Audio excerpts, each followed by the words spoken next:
All right, guys, this is the Fantasy Sports Boss with yet another 2024 player analyzer. I want to talk about Deebo Samuel, the ace wideout, or maybe the co-ace wide receiver along with Brandon Ayuk for the San Francisco 49ers. But before I get into that, as always, hit that subscribe button if you're not a subscriber to the channel. You want to be a part of the fun as we go throughout free agency, the combine, lots of combine stuff, videos the next couple of days. And then, of course, when the summer arrives, lots of fantasy football coverage to get you guys through the season as a winner.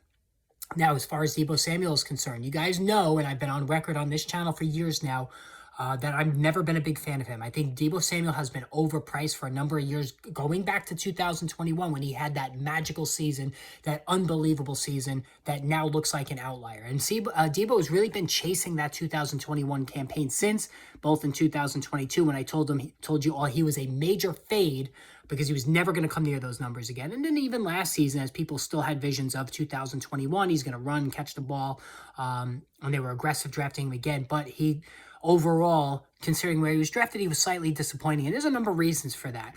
Chief among them, and anybody who owns Deebo Samuel or has owned him his first 5 years in the NFL knows he's one of the most injury-prone players in the game. And this goes back to his time in college at South Carolina. Deebo always gets hurt. Now, he's an awesome physical specimen, explosive receiver, lightning quick, really tough to bring down. Like, he's one of the toughest receivers to bring down, breaks tackles at a very high rate. He can go 0 to 60 in a second. He is a big play personified receiver. Nobody's taking that away from him, but gets banged up a lot. Has yet to play a full season of games in 5 seasons. Yet to do it. All right. So that's frustrating. You know, when you cut the check for Deebo Samuel each season, you know that you're not getting a full campaign. And I don't like drafting players. Now, of course, anybody can get hurt. Even the most durable players get hurt in a league where, you know, you tackle, right? Everyone's going to get hurt. But there's some players that just can't seem to dodge injury no matter what. And Deebo is one of those guys. So, again, I hate going in knowing I'm going to get missed games from him, and you just have to hope it's not a serious injury, and I hate having that mindset going in. But as far as last season is concerned, and listen, Deebo has always been a better standard league player than he is at PPR because he doesn't have big catch totals. He never does. He never has, really. Last year, 60 catches, very moderate number, especially in PPR, 892 yards. That's more impressive, but still not 1,000 yards, and 7 touchdowns. So all 3 of those categories were good, but not great. All right, I don't think anybody can disagree. Where Deebo makes hay, though, is he is the most run-heavy receiver in football. All right, he acts like a running back sometimes. And last year he got almost 40 carries, 6.1 yards per carry, which is incredible. 225 yards and 5 more scores. So when you factor in the running aspect of things, Deebo does bring quite a bit of value.